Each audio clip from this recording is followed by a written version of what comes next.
ओम नमो भगवते वासुदेवाय।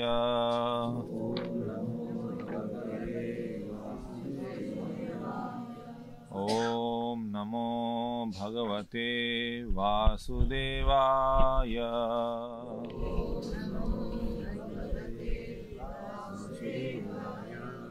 ओम नमो भगवते वासुदेवाय।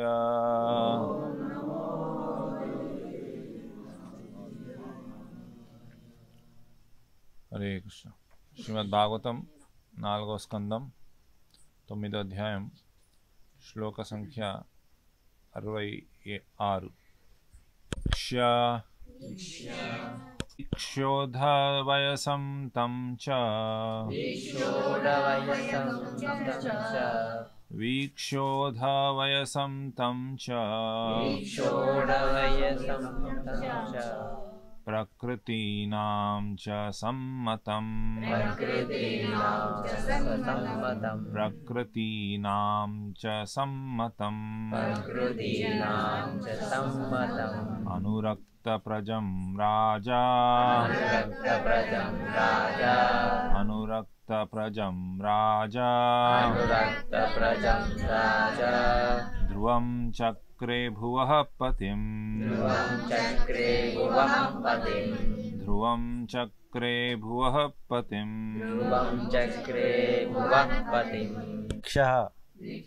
హోమో భాషం వచ్చింది. అభయచరణ అరవింద సంశుల ప్రభుపాదికి రాజ్యభారమును స్వీకరించుటకు ధ్రువుడు యుక్తవయస్కుడైనాడనియు మంత్రులు సమ్మతించి ఉన్నారనియు పౌరులు కూడా అతని ఎడ అనురక్తులై ఉన్నారనియు విచారణతో గాంచిన పిమ్మట ఉత్తానపాద మహారాజు అతనిని భూమండలమునకు చక్రవర్తిగా చేసెను. భాష్యము. పూర్వము రాచరిక ప్రభుత్వం నిరంకుశముగా నుండిదని తప్పుగా భావించబడినను ఈ శ్లోకమునందు కావించబడిన వర్ణనను బట్టి గోచరించినదేమనగా ఉత్తానపాద మహారాజు రాజర్షియేగాక తన కుమారుని సమస్త భూమండలమునకు రాజుగా చేయుటకు ముందు అతడు తన మంత్రులను సంప్రదించెను, ప్రజాభిప్రాయమును గమనించెను. అంతేగాక తాను స్వయముగా ధ్రువుని శీలమును పరీక్షించెను. ఆ తరువాతే అతడు ధ్రువునికి రాజ్యభారమును అప్పజెప్పెను. ధ్రువుని వంటి పరమ వైష్ణవుడు సమస్త ప్రపంచమునకు రాజ్యాధినేత అయినప్పుడు లోకమెంత ఆనందించునో వర్ణించుటకు ఊహించుటకు వీలు కాదు. ఇప్పుడైనను జనులందరూ కృష్ణభక్తి భావనాయుతులైనచో నేటి ప్రజాతంత్ర రాజ్యము స్వర్గమే కాగలదు. జనులందరూ భక్తియోగ పరాయణులైనప్పుడు ధ్రువుని కోవకు చెందిన వ్యక్తులకే ఓట్లు వేసి ఎన్నుకొందురు. ఇక ధ్రువుని వంటి వైష్ణవుడే ప్రభుత్వాధినేత పదవిని చేపట్టినచో పిశాచ ప్రభుత్వపు సమస్యలన్నీను తొలగిపోగలవు. నేటి కాలమున యువత పరమోత్సాహమును గలదియై ప్రపంచమునందలి పలు భాగములలో రాజ్యాధికారమును సంపాదించుటకు యత్నించుచున్నది. కానీ జనులు ధ్రువుని వలె కృష్ణభక్తి భావనాయుతులు కానిదే ప్రభుత్వములో చెప్పుకోదగ్గ మార్పులు ఉండబోవు. ఏలయన ఏదో విధముగా పదవిని సంపాదించవలనని అత్యాశపడేటి వారు జనసంక్షేమమును గూర్చి ఆలోచింపజాలరు. తమ పరువు పదవి ధనలాభమునందే వారు తలమునగలై ఉందురు. పౌరుల సంక్షేమను గూర్చి ఆలోచించుటకు వారికి సమయమే ఉండదు. హరే కృష్ణ. సో తపస్య చేసిన తర్వాత ధ్రువ మహారాజ్ తిరిగి ఇంటికి వచ్చిన తర్వాత ఉత్తానపాద్ ధ్రువ మహారాజ్ తండ్రి కొంతకాలం తర్వాత ఎప్పుడైతే ఆయన వయసు ముసలితనం వచ్చిందో అప్పుడు ఆయన ఆలోచించి చాలా జాగ్రత్తగా ఈ నిర్ణయం తీసుకొని ధ్రువ మహారాజ్కి రాజు చేయాలని నిర్ణయం తీసుకున్నారు. ఇక్కడ చూడొచ్చు, ఆయన ఒకరే ఆ నిర్ణయం తీసుకోలేదు. ఆయన మంత్రులతో చర్చ చేసి మంత్రులు ఒప్పుకుంటూనే అదేవిధంగా ప్రజలు కూడా ఇష్టపడితేనే అతను ధ్రువుడికి రాజుగా చేశారు. ఈ భూలోకానికి అధిపతిగా రాజుగా ఆయనకి స్థాపించారనమాట. సో ఈ ప్రభుపాద వారు భాష్యంలో చెప్తున్నారు ఏ విధంగా ఈ మొనార్కియల్స్ ఏం రాస్తుంది, మొనార్కియల్స్ గవర్నమెంట్కి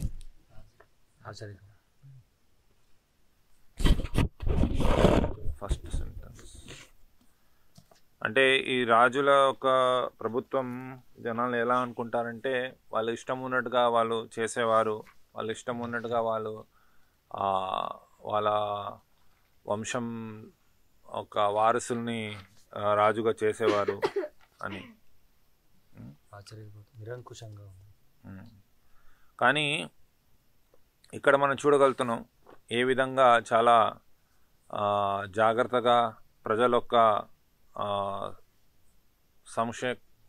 సంక్షేమం కోసం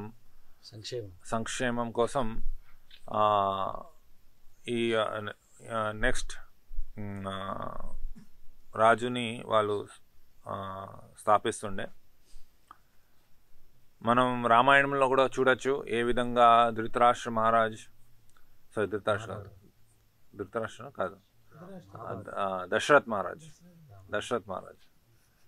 దశరథ్ మహారాజ్ చాలా ఆలోచించి చాలా జాగ్రత్తగా రాముడిని రాజుగా చేయాలని అనుకున్నారు. ఎందుకంటే రాముడిలో అలాంటి గుణాలు ఉండే అన్నమాట. ఆయన ప్రజలు మొదటి ఏంటంటే రాజు అంటే ప్రజలకి చాలా ప్రియమైన వ్యక్తి ఉండాలన్నమాట. లేకుంటే ప్రజలకి ఆయన నచ్చలేదంటే ఎలా ఆయన రాజ్యం చేయగలుగుతాడు? భయంతో ఎక్కువ రోజులు మీరు రాజ్యం శాసనం చేయలేమన్నమాట. అందుకే ఇక్కడ ప్రభుపాద రాస్తున్నారు, ఎవరైతే యువకులు ఉన్నారో వాళ్ళు ప్రభుత్వంని ఎప్పుడు కూడా మారాలి అని ప్రయత్నం చేస్తుంటారు. ఉన్న ప్రభుత్వాన్ని ఓవర్థ్రో అంటే దాన్ని ఓవర్థ్రో ఏమన్నారు? Present day youth are very enthusiastic in trying to overthrow. కాలము యువత పరమోత్సాహము కలిగి ప్రపంచమందని పల్లాలను రాజ్యాధికారం సంపాదించడం యత్నించున్నది. అంటే రాజ్యాధికారం కావాలని ప్రయత్నం చేస్తుంది. అదే అంటే వాళ్ళకి అనిపిస్తుంది, అంటే చాలామంది మనం చూడొచ్చు, వాళ్ళకి అనిపిస్తుంటుంది ఈ ప్రజెంట్ ఉన్న ప్రభుత్వం బాగాలేదు, మాకు తెలుసు వాళ్ళకన్నా మంచిగా ఎలా రాజ్యం చేయాలని. సో ఆ ఉన్న ప్రభుత్వం తీసి వాళ్ళు ఆ స్థాయిలో రావాలని అనుకుంటుంటారు. కానీ మనం చూసాం ఎన్నోసార్లు ఈ విధంగా ఎన్నో విప్లవాలు జరిగినాయి, ఎన్నో రెవల్యూషన్స్ జరిగినాయి. ఉన్న రాజుల్ని తీసేసి కొత్త ప్రభుత్వం తయారు చేసి, కానీ వాళ్ళు కూడా ఆ స్థాయికి వచ్చిన తర్వాత వాళ్ళు కూడా పూర్వ రాజుల్లాగా సరిగ్గా రాజ్యం చేయలేకపోయారు. రష్యాలో మనం చూడొచ్చు, అప్పుడు ఎవరైతే రాజు ఉండే అక్కడ జార్, వాళ్ళని జార్ అనేవాళ్ళు. జార్ ఎవరైతే రాజ్యం చేస్తుండే, అయితే ఎవరైతే ఈ కమ్యూనిస్ట్ లీడర్స్, కమ్యూనిస్ట్ ఏమంటారు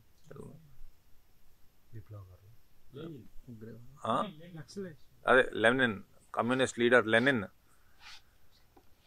వాళ్ళు ఈ జార్ ఫ్యామిలీ అంటే ఈ రాజుల యొక్క వంశాన్ని పూర్తిగా చంపేసి వాళ్ళు ప్రభుత్వం అంటే వాళ్ళు అయ్యారనమాట. ప్రభుత్వం గవర్నమెంట్ లీడర్స్ వాళ్ళు గవర్నమెంట్ ఫామ్ చేశారు. వాళ్ళు కమ్యూనిస్ట్ సిద్ధాంతంని వాళ్ళ అమలుపరిచారు ఆ దేశంలో. కమ్యూనిస్టుల ఏంటి అంటే అంతా కూడా ప్రభుత్వందే అని, ప్రతి ఒక్క ఆస్తి ఏది కూడా మీ సొంతగా ఏమీ ఉండదు, అంతా కూడా ప్రభుత్వందే అని. కానీ దానివల్ల ప్రజలు సంతోషపడలేదన్నమాట. వాళ్ళు అనుకున్నారు ఈ విధంగా ఉంటే బాగుంటుంది, అందరికీ సమానంగా మనం ఉంచవచ్చు, అందరినీ సమానం హక్కులు మనం ఇవ్వచ్చు అని. కానీ ప్రభుపాద చెప్పేవారు అది వాళ్ళు సక్సెస్ఫుల్ అవ్వలేదన్నమాట, ఫెయిల్ అయిపోయింది ఆ గవర్నమెంట్. అందుకే తర్వాత మళ్ళీ ఆ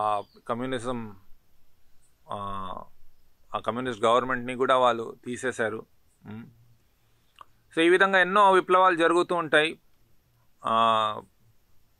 ఉన్న రాజు సరిగా లేకుంటే నెక్స్ట్ జనరేషన్ ఏదైతే ఉంటుందో ఆ యువకులు వాళ్ళని తీసేసి వాళ్ళు రాజు అయి సరిగ్గా ప్రజల్ని రాజ్యం చేయాలనుకుంటారు. కానీ ఎప్పటివరకు అయితే వాళ్ళు కృష్ణ చైతన్యంలో ఉండరో ఎవరైనా సరే వాళ్ళు సరిగ్గా రాజ్యం చేయలేరు అన్నమాట.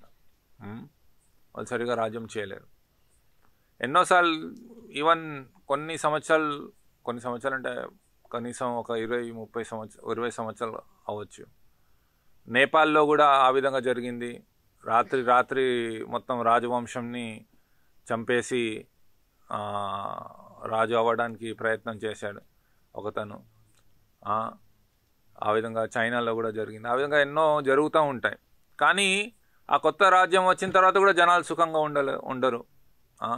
ఎందుకంటే కృష్ణ చైతన్యం లేకుండా జనాలు ఏ విధంగా ప్రజల్ని మీరు వాళ్ళొక సంక్షేమమైన కార్యం మీరు ఎలా చేయగలుగుతారు? ఎందుకంటే నిజమైన వెల్ఫేర్ యాక్టివిటీ జనాలకు నిజంగా వాళ్ళకి మంచి చేయాలంటే ఈ కృష్ణ చైతన్యం ఇస్తేనే వాళ్ళకి ఏదైనా మంచి జరుగుతుంది అన్నమాట. మీరు ఇంద్రియ భోగం కోసం వాళ్ళకి ఎన్ని సౌకర్యాలు ఇచ్చినా వాళ్ళు సంతోషపడలేరు అన్నమాట జనాలు. ఎందుకంటే ఆ ఇంద్రియ భోగం అంతా కూడా శరీరం కోసం. కానీ భగవద్గీతలో చాలా స్పష్టంగా కృష్ణుడు చెప్తున్నాడు, మనం ఈ శరీరం కాదు, లోపల ఉన్న ఆత్మ మనము. సో ఈ శరీరంని మీరు ఎంత సంతోషించినా ఆత్మకి సంతోషించకుండా మీరు సుఖంగా ఉండలేరు ఎవరైనా సరే. నిజంగా మనం సుఖంగా ఉండాలంటే ఆత్మకి సంతోషించాలి, ఆత్మ సంతృప్తి జరగాలన్నమాట. ఆత్మ సంతృప్తి ఎప్పుడవుతుంది? ఎప్పుడైతే భగవంతుడు సేవ చేస్తామో, ఎప్పుడైతే కృష్ణ చైతన్యంలో ఉంటామో అప్పుడే అవుతుంది. అందుకే ఎప్పటివరకు అయితే రాజు కృష్ణ చైతన్యంలో లేడు, అతను భక్తుడు కాదు, ధ్రువ మహారాజ్ లాంటి వైష్ణవ అతను కాదు, అప్పటి వరకు రాజ్యం సరిగ్గా చేయలేరు అన్నమాట. ప్రజలు ఎప్పుడు కూడా వాళ్ళు అసంతృప్తిగానే ఉంటారు.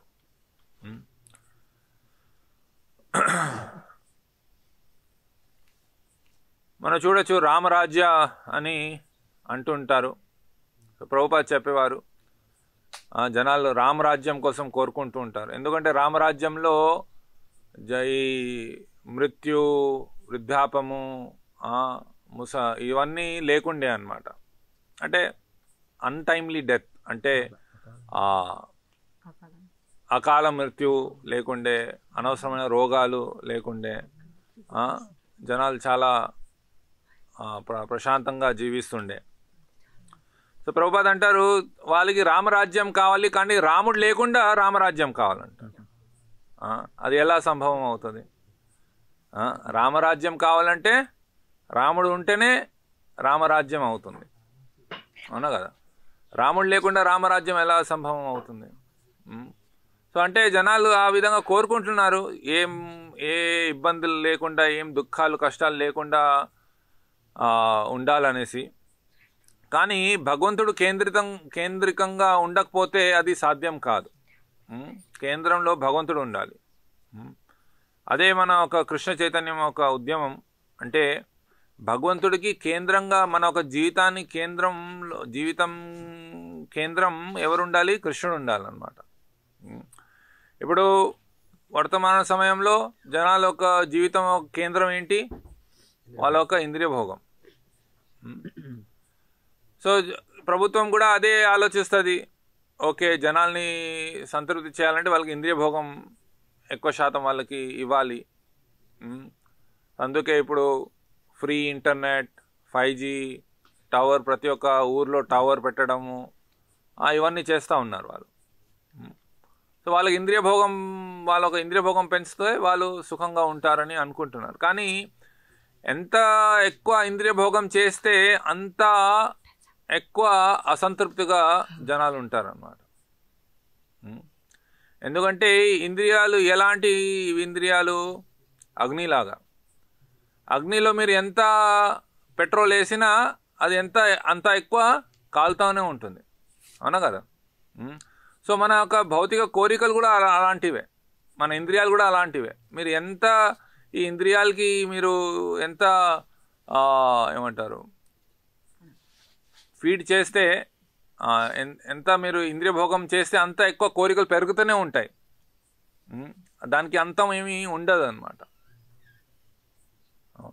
సో అందుకే ఎప్పటి వరకు అయితే వాళ్ళు కృష్ణ చైతన్యం రాజులు స్వయంగా ప్రభుత్వం ఎవరైతే రాజకీయ నాయకులు ఉన్నారో వాళ్ళు ఎప్పటి వరకు అయితే వాళ్ళు స్వతహాగా కృష్ణ చైతన్యం తీసుకొని ఈ సిద్ధాంతాలని పాటించరు, వేరే వాళ్ళని కూడా ఈ విధంగా జీవించమని ఎప్పటివరకు అయితే వాళ్ళు చెప్పరో అప్పటి వరకు వాళ్ళు ప్రజలు సంతృప్తి చెందరు, వాళ్ళు సరిగా రాజ్యం చేయలేరు అన్నమాట. మనం చూడొచ్చు ప్రతి ఒక్క ప్రభుత్వం ప్రతి 5 సంవత్సరాలకి ప్రభుత్వం మారుతూ ఉంటుంది. కానీ ప్రతి 5 సంవత్సరాలు ఏదో ఒక సమస్య ఉంటుంది. ఏ ప్రభుత్వం వచ్చినా ఎన్నో సమస్యలు ఉంటాయి. ఎందుకంటే వాళ్ళు ఎప్పుడు కూడా ప్రజల్ని సరిగా వాళ్ళు సాటిస్ఫై చేయలేరు అన్నమాట. సో నిజంగా ప్రజల ఒక వెల్ఫేర్, ప్రజల ఒక మంచి చేయాలంటే వాళ్ళని కృష్ణ చైతన్యం ఇవ్వాలి. కృష్ణ చైతన్యం ఇవ్వాలంటే వాళ్ళని కృష్ణ చైతన్యంలో తీసుకురావాలంటే ఎవరైతే లీడర్స్ ఉన్నారో, ఎవరైతే రాజకీయ నాయకులు ఉన్నారో వాళ్ళు కూడా కృష్ణ చైతన్యంలో ఉండాలన్నమాట. యథా రాజా తథా ప్రజ, రాజు ఎలా ఉంటే ప్రజ అలానే ఉంటుంది. రాజులో ఆసురిక గుణాలు ఉన్నాయి అనుకోండి, అప్పుడు ప్రజల్లో కూడా ఆసురిక గుణాలు ఉంటాయి. రాజులో దేవత గుణాలు ఉన్నాయి అనుకోండి, అప్పుడు ప్రజల్లో కూడా అలాంటి గుణాలు ఉంటాయి. సో అందుకే కృష్ణుడు ఈ కురుక్షేత్ర యుద్ధంని ఏర్పాటు చేస్తారు. దుర్యోధన్ లాంటి అసురులు రాజు అవ్వకూడదనేసి, యుధిష్ఠిర్ లాంటి వైష్ణవులే రాజ్యం చేయాలనేసి. సో జనాలు అడుగుతూ ఉంటారు, ఎందుకు కృష్ణుడు ఈ విధంగా ఆ యుద్ధం అవనిచ్చారు, కావాలంటే కృష్ణుడు ఆపగలుగుతారు కదా అలాంటి యుద్ధాన్ని. కానీ కృష్ణుడు యొక్క ఉద్దేశం చాలా క్లియర్ ఉంది, చాలా స్పష్టంగా ఉంది. ధర్మ సంస్థాపనార్థాయ సంభవామి యుగే యుగే. సో ధర్మ సంస్థాపన చేయాలి. ధర్మస్థాపన చేయాలంటే ఖచ్చితంగా ఎవరైతే రాజు ఉన్నాడో అతను ధార్మికంగా ఉండాలి. అప్పుడే ప్రజలు ధార్మికంగా ఉంటారు. సో అందుకే చాలా పెద్ద బాధ్యత అన్నమాట రాజు. శాస్త్రంలో ఏముందంటే ప్రజలు చేసిన పాపాల్లో 1/6 అంటే 6వ భాగం రాజుకు వస్తుంది అన్నమాట. సో అందుకే చాలా జాగ్రత్తగా ఉండాలి. ప్రజలు ఏ విధంగా ఉంటున్నారు ఇదంతా కూడా రాజు యొక్క బాధ్యత అన్నమాట. సో అందుకే ఈ ప్రభుత్వం ఏదైతే ఉందో అది కృష్ణ చైతన్యాన్ని ప్రోత్సహించాలి. కానీ మనం చూడొచ్చు ఇప్పుడున్న ప్రభుత్వం వాళ్ళకి ఇష్టం లేదు, వాళ్ళు సెక్యులరిజం అంటారు. సెక్యులరిజం ఏంటంటారు తెలుగులో? లౌకికవాదం కాదు, సెక్యులర్ అంటే అన్ని మతాల్లో ఒకటే సమానంగా మనం చూడాలి అని అంటుంటారు. సో వాళ్ళు మనం ఎప్పుడైతే ఏదైనా కాలేజ్లో ఎడ్యుకేషనల్ ఇన్స్టిట్యూట్స్లో ఏమైనా స్టూడెంట్స్ కోసం ప్రోగ్రామ్ చేయాలనుకుంటే వాళ్ళు ఏమంటారు, లేదు సెక్యులరిజం ఉంది, అన్ని మతాలు ఒకలాగానే మనం సమానంగా చూడాలి. సో మీకు అలౌ చేస్తే మళ్ళీ వేరే వాళ్ళు కూడా అడుగుతారు, సో అలా మేము అలౌ చేయలేము అంటారు. కానీ ప్రభుపాద ఏమంటారంటే నిజంగా సెక్యులరిజం అంటే ఎవరైతే ఏ ధర్మం పాటిస్తున్నారో అది ఆ ధర్మం సరిగా పాటిస్తున్నారా లేదా అది గవర్నమెంట్ చూడాలన్నమాట, ప్రభుత్వం చూడాలి. అది ప్రభుత్వం ఒక బాధ్యత అది. సరే మీరు సనాతన ధర్మం పాటిస్తున్నారా, సరే సరిగ్గా పాటిస్తున్నారా లేదా అది చూడాలి ప్రభుత్వం. సరే మీరు ఇస్లాం ధర్మం పాటిస్తున్నారా, అది సరిగ్గా దాని యొక్క సిద్ధాంతాలని సరిగ్గా పాటిస్తున్నారా లేదా అది చూడాలన్నమాట ప్రభుత్వం.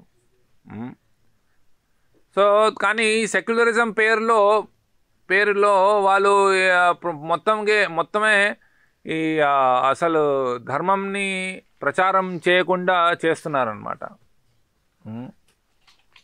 సో అది అసురి ప్రభుత్వం ఇది.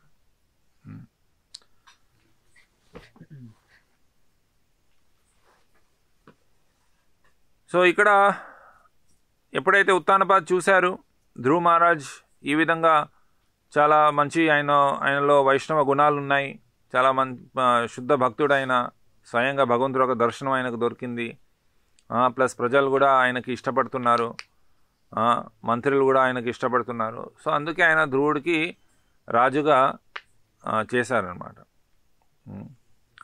సో అదేవిధంగా ప్రజలు కూడా చూడాలి ఎవరు సరే. ఇప్పుడు ఇంతకుముందు అయితే ఈ ధ్రువ మహారాజ్ కాలంలో ఈ విధంగా ఆ రాజవంశం ఉంటుండే, ఆ రాజవంశంలో వచ్చిన వారసులు వాళ్ళు రాజులు అవుతుండే, కానీ అది కూడా వాళ్ళలో గుణాలు చూసి వాళ్ళని రాజు చేస్తుండే. ఇప్పుడు ఆ సిస్టమ్ లేదు. ఇప్పుడు డెమోక్రసీ ఉంది. డెమోక్రసీ, లోకపాలన, ప్రజాస్వామ్యం. సో అంటే ప్రజలు ఎవరికైతే ఇష్టపడతారో వాళ్ళు రాజు అవ్వచ్చు, వాళ్ళు ప్రైమ్ మినిస్టరు లేకుంటే ప్రధానమంత్రి లేకుంటే ముఖ్యమంత్రి అవ్వచ్చు. సో ప్రజలు కూడా చూడాలి ఎవరైతే ఆ రాజకీయ నాయకులు ఉన్నారో వాళ్ళలో ఈ యొక్క వైష్ణవ గుణాలు ఉన్నాయా లేదా అనేసి.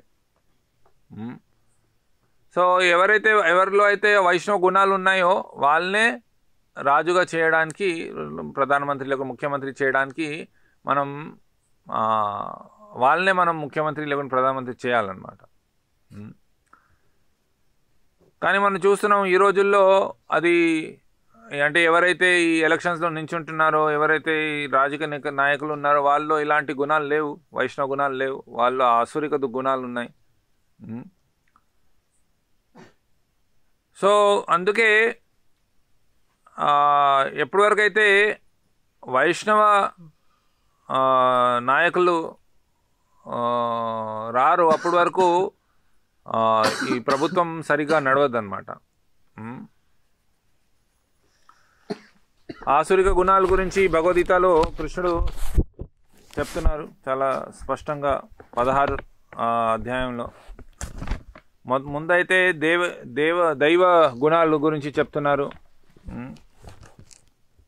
అభయం సత్వ సంశుద్ధిర్ జ్ఞానయోగ వ్యవస్థితి దానం దమశ్చ యజ్ఞశ్చ స్వాధ్యాయస్ తప ఆర్జవం అహింస సత్యం అక్రోధస్ త్యాగః శాంతిర్ అపైశునం దయాభూతేషు అలోలుప్త్వం మార్దవం హ్రీర్ అచాపలం తేజః క్షమ ధృతి శౌచం అద్రోహ నాతిమానిత భవంతి సంపదం దైవీం అభిజాతస్య భారత. సో భగవంతుడు ఏమంటున్నాడంటే అభయము, మళ్ళీ సత్వ సంశుద్ధిర్, వాళ్ళ శుద్ధిగా వాళ్ళొక అస్తిత్వం సత్వ సంశుద్ధి ఉండాలి, శుద్ధిగా ఉండాలి, ఆధ్యాత్మిక జ్ఞానం వాళ్ళలో ఉండాలి, దానం చేసే ప్రవృత్తి వాళ్ళలో ఉండాలి, స్వయం నియంత్రణ ఇంద్రియ నియంత్రణ వాళ్ళలో ఉండాలి, యజ్ఞం చేస్తూ ఉండాలి, వేదాలు చదువుతూ ఉండాలి, తపస్విగా ఉండాలి, సరళంగా ఉండాలి, అహింసగా ఉండాలి, సత్యం పాటించాలి, క్రోధం ఉండకూడదు, వాళ్ళలో క్రోధం నుంచి విముక్తులుగా ఉండాలి, వైరాగిగా ఉండాలి, మళ్ళీ వేరే వాళ్ళలో తప్పు చూడడం ఆ గుణం ఉండకూడదు. వాళ్ళు అందరు జీవుల మీద వాళ్ళకి దయాభావన ఉండాలి.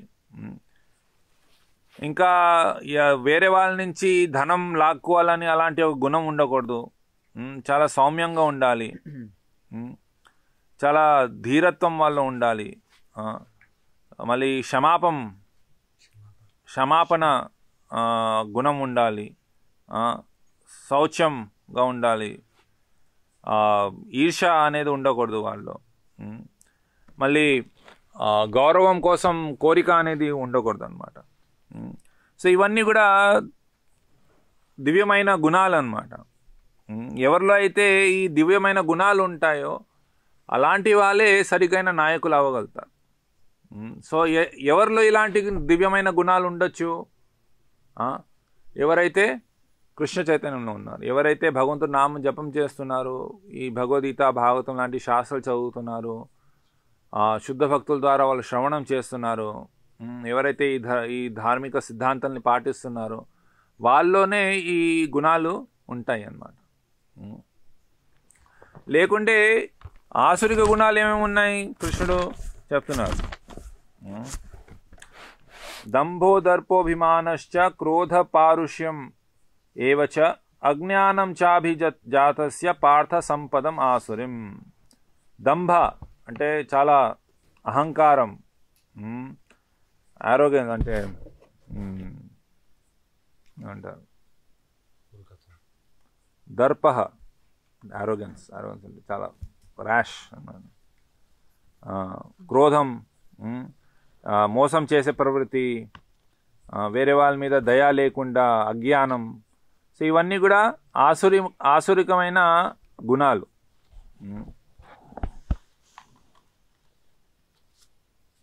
ఇంకా కృష్ణుడు ఏమంటున్నాడంటే దైవీ సంపద్ విమోక్ష్య నిబంధయాసురీమత మా శుచ సంపదం దైవీం అభిజాతోసి పాండవ. ఏవైతే దివ్యమైన గుణాలు ఉన్నాయో అవి మనకి మోక్షం ఇస్తాయి, కానీ ఈ ఆసురిక గుణాలు మనకి ఇంకా బంధిస్తాయి అన్నమాట ఈ భౌతిక ప్రపంచంలో. భూత సర్గౌ లోకేస్మిన్ దైవ ఆసుర ఏవచ దైవో విస్తరశః ప్రోక్త ఆసురం పార్థ మే శృణు. సో కృష్ణుడు చెప్తున్నాడు, రెండు రకాలుగా జీవులు ఉన్నారు ఈ భౌతిక ప్రపంచంలో. ఒకటి వచ్చేసి దేవత, దైవో, ఇంకొకటేసి ఆసుర, ఆసురులు. ప్రవృత్తిం చ నివృత్తిం చ జనా న విధుర్సు ఆసురః న శౌచం నాపి చాచారో న సత్యం తేషు విద్యతే. ఎవరైతే అసురులుగా ఉంటారో వాళ్ళకి ఏం చేయాలి ఏం చేయకూడదు అది తెలియదు అనమాట. వాళ్ళకి శౌచం వాళ్ళలో ఉండదు, సరిగైన ప్రవృత్తి వాళ్ళలో ఉండదు, సత్యంగా కూడా వాళ్ళు ఉండరన్నమాట. సో ఇవన్నీ మనం చూడొచ్చు. ఇప్పుడు ప్రజెంట్ వర్తమాన సమయంలో ఉన్న, కలియుగంలో ఉన్న రాజకీయ నాయకులు, వాళ్ళకి అసలు ఏం చేయాలి ఏం చేయకూడదు వాళ్ళకి తెలియదు అనమాట. వాళ్ళు ఇష్టం ఉన్నట్టుగా వాళ్ళు ఉంటుంటారు. శాస్త్రంలో ఏం ఉంది, అసలు శాస్త్రం ఎందుకు పాటించాలి వాళ్ళకి తెలియదు అసలు. అసత్యం అప్రతిష్టం తే జగద్ ఆహుర్ అనీశ్వరం అపరస్పర సంభూతం కిం అన్యత్ కామ హైతుకం. వాళ్ళు ఏమంటారంటే ఈ ప్రపంచం సత్యం కాదు, భగవంతుడు అనేది లేడు, ఇది కేవలం మైథున కోరికతో, కోరికతో ఉత్పన్నమైంది. సో కామం లేకుండా వేరే కారణం లేదు ఈ ప్రపంచానికి అని అంటూ ఉంటారు. సో ఇలాంటి ఒక ఆలోచన వల్ల వాళ్ళు అసలు సరిగైన దారి తెలియదు అన్నమాట. వాళ్ళ బుద్ధి ఉండదు. వాళ్ళు ఎన్నో నాశనం చేసే కార్యాల్లో వాళ్ళు వాళ్ళు చేస్తుంటారనమాట. మనం చూడొచ్చు. ఇప్పుడు పెద్ద పెద్ద ఏదైతే రాష్ట్రాలు ఉన్నాయో, అమెరికా, రష్యా, చైనా, మన భారతదేశం కూడా పెద్ద పెద్ద న్యూక్లియర్ బాంబులు వాళ్ళు తయారు చేస్తున్నారు. అసలు దేనికోసం? నాశనం చేయడానికే. ఈ ప్రపంచాన్ని నాశనం అయిపోతుంది అవన్నీ వాడితే వాళ్ళు. జస్ట్ ఒక 2 సెకండ్లు పడుతుంది అంతే. ఒకవేళ యుఎస్, అమెరికా ఒక రాష్ట్రపతి ఆయన అనుకున్నాడు అనుకోండి, ఈ న్యూక్లియర్ బాంబ్ వేసేద్దామని ఎక్కడైనా, అంతే. కేవలం 2 సెకండ్లు పడుతుంది. ఆ ఆర్డర్ ఇచ్చాడంటే అంతే, మొత్తం ప్రపంచం నాశనం అయిపోతుంది. సో ఇక్కడ కృష్ణుడు చెప్తున్నది ఇది స్వయంగా, ఇది కేవలం అసురిక గుణాలన్నమాట.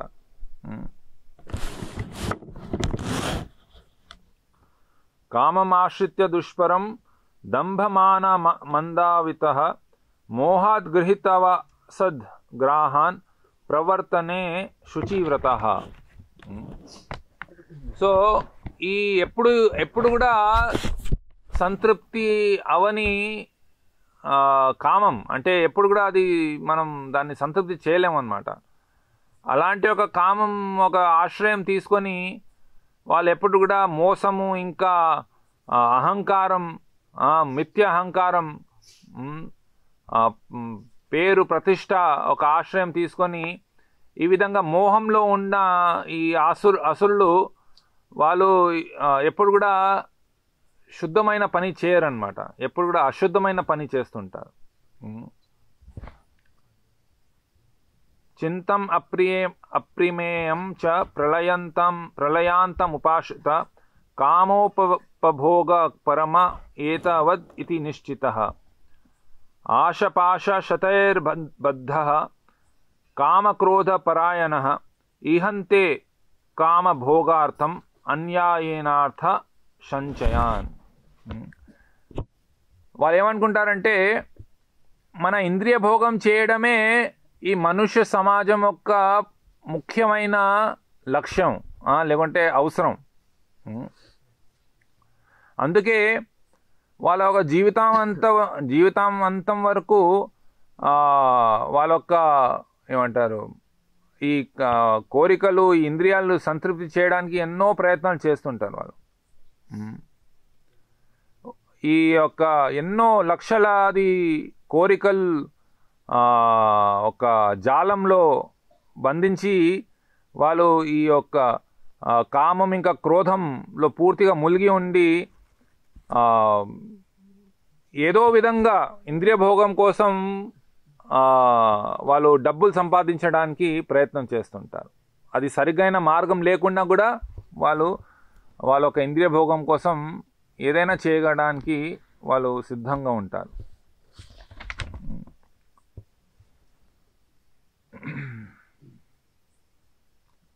సో ఎవరైతే అసురులు ఉంటారో వాళ్ళు ఏ విధంగా ఆలోచిస్తారని కృష్ణుడు చెప్తున్నారు. 16 అధ్యాయం 13 ఇంకా 13 నుంచి 15 శ్లోకం వరకు అసురులు ఏ విధంగా ఆలోచిస్తారు. నా దగ్గర ఇంత ధనం ఉంది ఇప్పుడు ఈరోజు, ఇంకా ఎక్కువ నా వేరే ప్లాన్ల ద్వారా, వేరే యోజనల ద్వారా నేను ఇంకా ధనం సంపాదిస్తాను. ఇంత నా దగ్గర ఇప్పుడు ఉంది, భవిష్యత్తులో ఇది ఇంకా పెరుగుతుంది, ఇంకా ఎక్కువ పెరుగుతుంది. అతను నా ఒక శత్రువు, నేను ఆయనకి చంపేశాను, ఇంకా వేరే శత్రువుని నేను కూడా చంపేస్తాను. అన్నిటికీ నేనే స్వామి, నేనే భోక్త, నేను చాలా పరిపూర్ణంగా ఉన్నాను, చాలా బలవంతంగా ఉన్నాను, చాలా సుఖంగా ఉన్నాను, నేను చాలా ధనికుడిని, అందరికన్నా నేను ధనికుడిని, నా ఒక బంధువులు మిత్రులు నాకు పూజిస్తున్నారు, నాకన్నా ఎవరు కూడా అంత పవర్ఫుల్ లేరు, నాకన్నా ఇంకా ఎక్కువ వేరే వాళ్ళు ఎవరు కూడా ఆనందంగా లేరు. నేను ఎంతో కొంత యజ్ఞం చేస్తాను, ఎంతో కొంత దానం చేస్తాను, ఈ విధంగా నేను ఆనందాన్ని పొందుతానని ఈ విధంగా వాళ్ళు అజ్ఞానం ద్వారా భ్రమ చెందుతారన్నమాట ఎవరైతే అసురులు ఉన్నారో. సో ఈ విధంగా ఈ యొక్క మాయ యొక్క శక్తి ద్వారా వాళ్ళు ఈ విధంగా మోహం చెంది వాళ్ళ యొక్క ఇంద్రియ భోగం కోసం చాలా ఆసక్తులు అవుతారు, ఇంకా నరకంలో వాళ్ళు పడిపోతారు. వాళ్ళ యొక్క ధనము, వాళ్ళ యొక్క మిథ్య ప్రతిష్ట, దీని ద్వారా వాళ్ళు బాగా ఆసక్తి అయి కొన్నిసార్లు వాళ్ళు చాలా అహంకారంతో కొన్ని యజ్ఞాలు చేయొచ్చు, అది పేరు కోసమే అన్నమాట, అంతే. ఏ నియమాలు పాటించకుండా వాళ్ళు చేస్తుంటారు.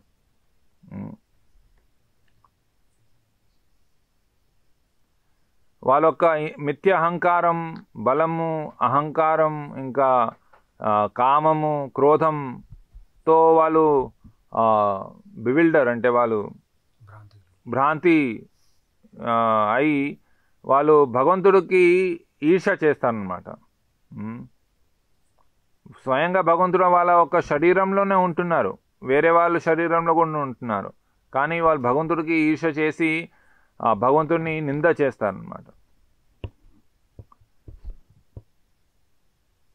సో భగవంతుడు ఏమంటున్నాడంటే 19 శ్లోకంలో తానహం ద్విషతః క్రూరాన్ సంసారేషు నరాధమాన్ క్షిపామ్య అజస్రం అశుభాన్ అసురీష్వ ఏవ యోనిషు.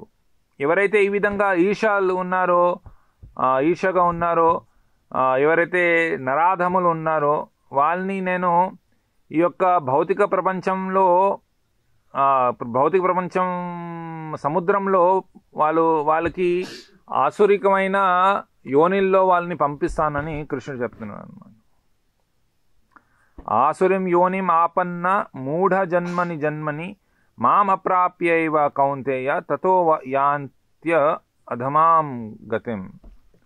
సో ఈ విధంగా మళ్ళీ మళ్ళీ ఈ ఆసురికమైన యోనిల్లో జన్మించి వాళ్ళు ఎప్పుడు కూడా నా దగ్గరికి రాలేరు అని కృష్ణుడు చెప్తున్నాడు.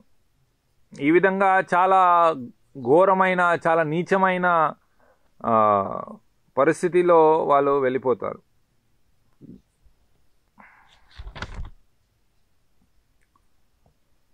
సో ఈ విధంగా కృష్ణుడు చెప్తున్నారు, ఏ విధంగా ఎవరిలో అయితే ఈ ఆసురిక గుణాలు ఉంటాయో, ప్లస్ ఇలాంటి రాజు, ఇలాంటి యొక్క ఆసురిక గుణాలతో ఉన్న రాజు రాజ్యం చేస్తే ఏమవుతుంది, ప్రజలందరూ కూడా ఇలాంటి గుణాలే వస్తాయి అన్నమాట.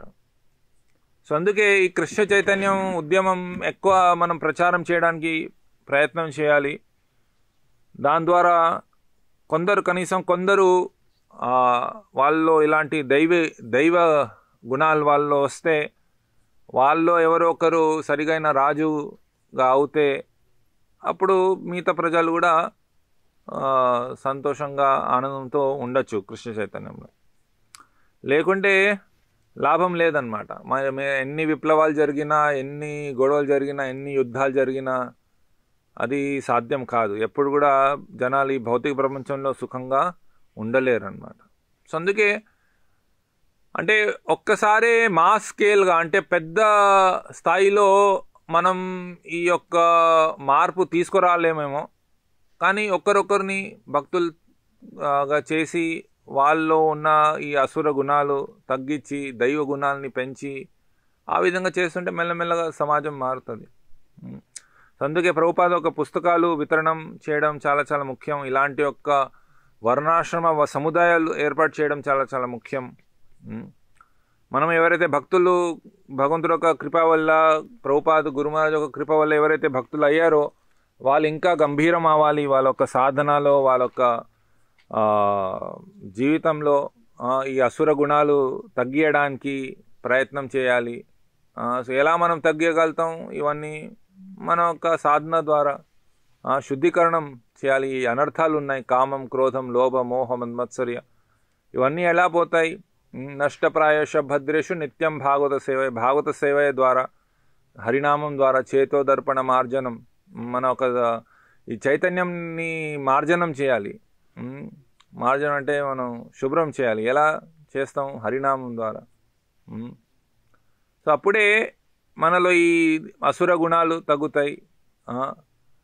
అప్పుడు మనల్ని చూసి వేరే వాళ్ళు కూడా వాళ్ళకి ప్రేరణ దొరుకుతుంది. వాళ్ళు కూడా ఈ విధంగా అవ్వడానికి భక్తులు అవుతారు. సో భక్తుల మధ్యలో కూడా సంబంధం బాగుండాలి. ఎలా బాగుంటుంది? మనలో ప్రతి ఒక్కరిలో ఇలాంటి దైవ గుణాలు ఉంటే అప్పుడు బాగుంటుంది. అసుర గుణాలు ఉన్నాయంటే ఎలా బాగుంటాయి? అది సాధ్యం కాదనమాట. సో అందుకే అంటే మనం ఎవరినో సరే అతనిలో ఈ గుణాలు, అసుర గుణాలు ఉన్నాయి అని చూడడం మన పని కాదు. మనలో ఎన్ని అసుర గుణాలు ఉన్నాయి అవి మనం తెలుసుకోవాలి ఫస్ట్. ఆ గుణాల నుంచి బయటికి రావడానికి మనం ప్రయత్నం చేయాలి. అప్పుడు మనల్ని చూసి వేరే వాళ్ళు కూడా మారుతారు. వాళ్ళని డైరెక్ట్ మనం మారకుండా వాళ్ళని మారడానికి ప్రయత్నం చేస్తే అది గొడవలే అవుతాయి. సో ఫస్ట్ మనం మారుస్తే అప్పుడు మనల్ని చూసి వాళ్ళు కూడా సరే మనం వినయంగా ఉన్నాం అంటే వాళ్ళు కూడా వినయం అవుతారు. హరే కృష్ణ. హరే కృష్ణ. ఎవరికైనా ప్రశ్న ఉంటే అడగచ్చు, లేదంటే ఎవరైనా ఏమైనా చెప్పాలంటే చెప్పచ్చు.